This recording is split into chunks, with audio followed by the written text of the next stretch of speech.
Hello friends, welcome to SSC coaching centre. दोस्तों, आज की वीडियो में हम सीखेंगे वर्गमूल कैसे फाइंड किया जाता है।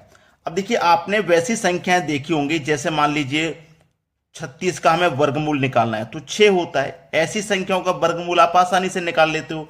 लेकिन अब आपको ऐसी संख्याएं दी जाएंगी एग्जाम में, तो इनका वर्गमूल आप कैसे फाइंड करोगे? क्योंकि देखिए, वर्गमूल का साइन लग रहा है तो इसका मतलब वर्गमूल आपको निकालना है।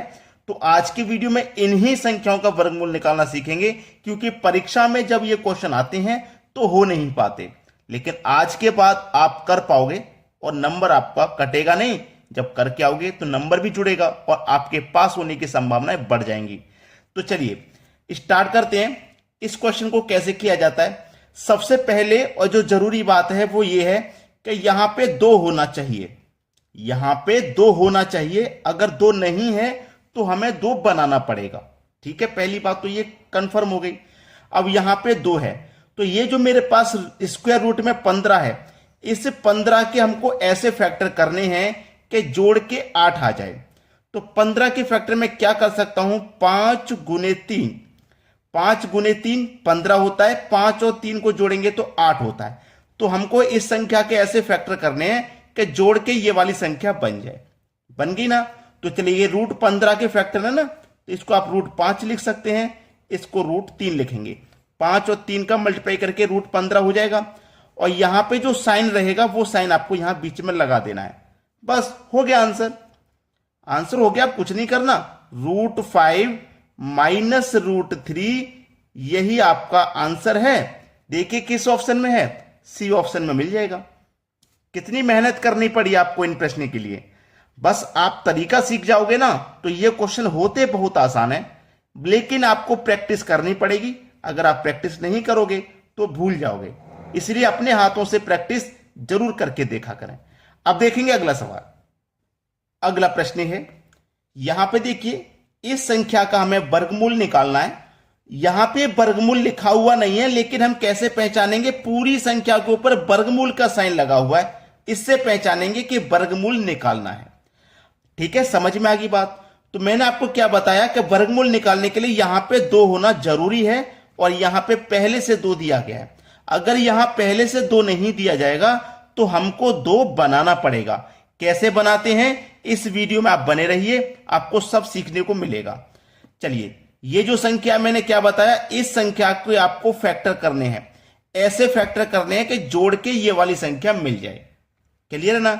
तो चलिए, 3 का मल्टीप्लाई अगर आप 2 से करते हो तो 3 दूने का 6 मिलेगा, और 3 और 2 को जोड़ दोगे तो 5 मिल जाएगा। तो ये क्या हो जाएगा आपका रूट 3, और ये क्या हो जाएगा रूट 2।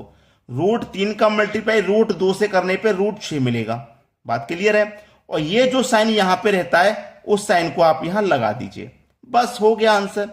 रूट 3 प्लस रूट 2, यही आंसर है। रूट 3 प्लस रूट 2, यही आपके सवाल का आंसर है। अगर वीडियो आपको अच्छा लग रहा है तो आगे बढ़ने से पहले लाइक का बटन दबा दीजिए। अब देखते हैं अगला सवाल। अगला प्रश्न है, 12 प्लस 6 रूट 3 का वर्गमूल क्या होगा? हमें क्या निकालना है? इसका वर्गमूल निकालना है। इस बार इसके ऊपर वर्गमूल का साइन नहीं दिया गया, लेकिन प्रश्न में बोला गया है कि वर्गमूल क्या होगा। तो प्रश्न में जब वर्गमूल बोला गया है तो इसके ऊपर आपको वर्गमूल का साइन लगाना होगा। तो चलिए, 12 प्लस 6 रूट 3 का हमें क्या निकालना है? वर्गमूल निकालना है। तो वर्गमूल का साइन आपको अपनी तरफ से लगाना होगा, क्योंकि वर्गमूल कहा गया। और मैंने आपको एक चीज बताई थी कि यहां पे 2 होना चाहिए, लेकिन यहां तो 2 है नहीं, तो हमें 2 बनाना पड़ेगा। तो कैसे बना सकते हैं 2? इस 6 को आप 2 गुने 3 लिख सकते हो। लिख सकते हो कि नहीं? Very good. 6 को आप 2 गुने 3 लिख सकते हो। तो ये जो 3 है ये स्क्वायर रूट के अंदर जाएगा इसके। तो मैं इसको पूरा करके दिखाऊंगा। 12 प्लस 6 को मैंने क्या लिखा? 2 गुने 3, और ये क्या है? रूट 3, और ये पूरे के ऊपर वर्गमूल का साइन। जब आपकी प्रैक्टिस अच्छी हो जाएगी ना तो आप डायरेक्ट कर दिया करोगे। ठीक है, मैं अभी आपको स्टेप बाय स्टेप बताता हूं। अब देखिएगा, 12 प्लस 2, ये जो 3 है ये इस स्क्वायर रूट के अंदर जाएगा। तो कोई भी संख्या यहां से हटके अंदर जाती है ना तो वो स्क्वायर बन के जाती है। जैसे 3 का स्क्वायर 9 हो जाएगा, तो इसके अंदर पहुंचने के बाद 9 हो जाएगी संख्या। क्या हो जाएगी भाई? 9। और पहले से 3 है तो 9 गुने 3 हो गया, और पूरे के ऊपर वर्गमूल का साइन। चलिए 12 प्लस 2, 9 त्रिक का 27 हो गया। ठीक है, 9 त्रिक का 27 और इसके ऊपर वर्गमूल का साइन। अब देखिए वही क्वेश्चन आगे बन के यहां पे हमारा 2 होना चाहिए और 2 ही दिया गया। तो इस संख्या के हमको ऐसे फैक्टर करने हैं जिनको जोड़ के 12 मिल जाए। तो क्या कर सकते हैं हम भाई? फैक्टर क्या कर सकते हैं? 9 गुने 3। ठीक है, 9 और 3 को जोड़ेंगे तो बाहर 12 हो जाएगा, 9 त्रिक का 27। तो देखिए इसके ऊपर स्क्वायर रूट लगा दो, इसके ऊपर स्क्वायर रूट, बीच में प्लस का साइन है तो प्लस लगा दीजिए। क्लियर है ना? अब देखिएगा स्क्वायर रूट में 9 प्लस स्क्वायर रूट में 3, लेकिन 9 तो किसी में भी नहीं है। कोई बात नहीं, परेशानी वाली बात नहीं है, 9 कहीं पे भी नहीं है, लेकिन आप 9 का स्क्वायर रूट तो कर सकते हो ना। तो 9 का स्क्वायर रूट 3 हो जाएगा, प्लस का साइन लगा दो। 3 का स्क्वायर रूट नहीं होगा तो स्क्वायर रूट में 3 ऐसे ही लिख दो। तो 3 प्लस स्क्वायर रूट 3, ये आपको बी ऑप्शन में मिल गया। इस 9 का स्क्वायर रूट हो सकता है, इसलिए इसका स्क्वायर रूट कर दिया गया है। समझ में आ गई ना बात? ये आपके प्रश्न का बिल्कुल सही जवाब। तो सभी बच्चों को समझ में आ गया।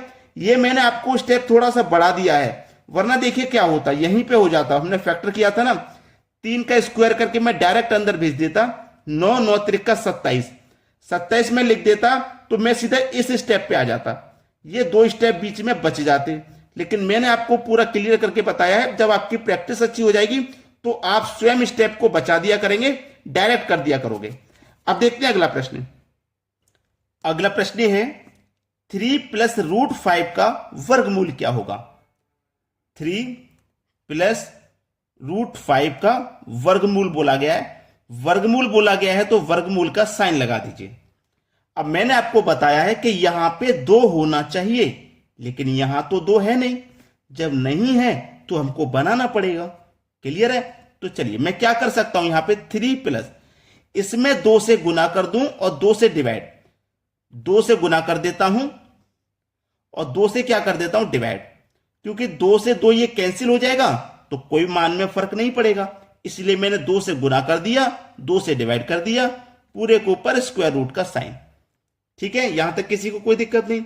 अब देखिएगा 2 का मल्टीप्लाई 3 से होगा, 2 त्रिक का 6 प्लस 2 रूट 5 बटे में क्या 2। भाई 2 का मल्टीप्लाई 3 से करूंगा और इस संख्या को जोड़ूंगा, बटे में 2 ही रहेगा, पूरे के ऊपर स्क्वायर रूट का साइन है। अब आसानी से हो जाएगा। ये जो 5 है इसके ऐसे फैक्टर कीजिए कि जोड़ के 6 बन जाए। तो 5 के फैक्टर आप क्या कर सकते हो? 5 के फैक्टर कर सकते हो 5 गुने 1, 5 एकम 5, जोड़ो के 6 बन जाएगा। तो ये क्या हो जाएगा? स्क्वायर रूट में 5 और ये स्क्वायर रूट में 1, बीच में जो साइन है उसको लगा देंगे आप। क्लियर है इतनी बात? किसी को कोई दिक्कत नहीं? तो root 5 plus root 1, root 5 plus root 1। अब रूट 1, अब एक चीज मत भूलिए, बटे में 2 भी तो दिया गया है, और ये जो 2 है ये पूरे स्क्वायर रूट में है। ऊपर का स्क्वायर रूट तो हमने सॉल्व कर लिया, नीचे का नहीं किया। तो देखिए इसके नीचे भी स्क्वायर रूट आएगा 2 और इसके नीचे भी स्क्वायर रूट 2 आएगा कि नहीं आएगा? भाई ये भी तो है स्क्वायर रूट में। अब देखिएगा ये स्क्वायर रूट 5 और ये स्क्वायर रूट 2, तो 5 बटे 2, इन दोनों संख्याओं को अलग अलग ना लिख के मैं एक ही स्क्वायर रूट में लिख सकता हूं, प्लस 1 बटे 2 अलग अलग स्क्वायर रूट में ना लिख के मैं एक ही स्क्वायर रूट में लिख सकता हूं। अब देखिए ये किस ऑप्शन में है? डी ऑप्शन में मिल जाएगा। ये बिल्कुल सही जवाब है। सभी को समझ में आ गया? अब देखेंगे अगला प्रश्न। अगला प्रश्न है 28 माइनस 6 रूट 3 के ऊपर वर्गमूल का साइन लगा हुआ है, बराबर रूट 3 a माइनस बी हो तो a माइनस बी का मान क्या होगा? इसका हमें वर्गमूल फाइंड करना है। मैंने आपको बताया कि यहां पे क्या होना चाहिए? 2। तो 2 कैसे बनेगा भाई? इस 6 को मैं क्या लिख सकता हूं? 2 गुने 3 लिख सकता हूं कि नहीं? चलिए ये 28 हो गया, माइनस में ये 2, इस 3 को मैं अंदर भेजूंगा तो स्क्वायर होके जाएगा अंदर, 3 का स्क्वायर 9, 9 त्रिक का 27 हो गया। पहले के क्वेश्चन एक ऐसा देख चुके हैं, एक ऐसा क्वेश्चन देख चुके हैं, तो आपको कोई दिक्कत नहीं होगी समझने में। कोई भी संख्या स्क्वायर रूट के अंदर जाती है तो स्क्वायर होके जाती है। तो 3 का स्क्वायर हो जाएगा 9, 9 त्रिक का 27 बराबर 3a माइनस बी। यही तो है 3a माइनस बी। अब देखिए इसको हम क्या करेंगे, इस 27 के हमको ऐसे फैक्टर करने हैं जिनको जोड़ के 28 आ जाए। तो क्या कर सकते हैं हम, 27 एकम 27, बीच में जो साइन है उसे लगा दीजिए, तो स्क्वायर रूट में 27 और ये स्क्वायर रूट में 1 आ जाएगा। 27 और 1 को जोड़ेंगे तो 28 हो जाएगा, कोई दिक्कत नहीं किसी को यहाँ पे। तो मैं इस 27 को क्या लिख सकता हूं, देखिएगा पहले बराबर में इधर जो दिया गया उसे लिख लीजिए ताकि कोई भी भूल ना हो। 27 को हम क्या लिख सकते हैं, 9 त्रिका 27 लिख सकते हैं। इधर क्या है, माइनस का 1, स्क्वायर रूट में 1 लिखा हुआ है तो स्क्वायर रूट से हटने के बाद 1 ही आ जाएगा, तो मैं डायरेक्ट 1 लिख देता हूं, बराबर √3a माइनस बी। ठीक है, अब 9 का स्क्वायर रूट होता है 3, 3 का स्क्वायर रूट होता नहीं तो स्क्वायर रूट में 3 डायरेक्ट लिखेंगे, माइनस का 1 बराबर √3a माइनस बी। अब देखिएगा यहां पे ध्यान से देखिएगा, ये माइनस का 1 है और ये माइनस का b, मतलब v की वैल्यू क्या हो गई 1, और ये प्लस का 3 और ये प्लस का a, तो a की वैल्यू कितनी हो गई 3 हो गई। तो हमसे पूछा था a minus b, a minus b, a की वैल्यू कितनी है 3, b की वैल्यू कितनी है 1। ठीक है, तो हम क्या करेंगे, 3 में से 1 को जब घटा देंगे तो आंसर आ जाएगा 2। ये क्या हो जाएगा, प्रश्न का बिल्कुल सही जवाब। ठीक है, 2 आपके प्रश्न का बिल्कुल सही जवाब हो जाएगा। किस ऑप्शन में है ये देख लीजिए, बी ऑप्शन में दिया गया है। तो आज के वीडियो में इतना ही। वीडियो कैसा लगा कमेंट करके जरूर बताइएगा, और जितने भी बच्चे आपके कांटेक्ट में हैं, तैयारी कर रहे हैं एग्जाम की, उनके पास तक वीडियो को जरूर शेयर कर दें। ठीक है दोस्तों, धन्यवाद।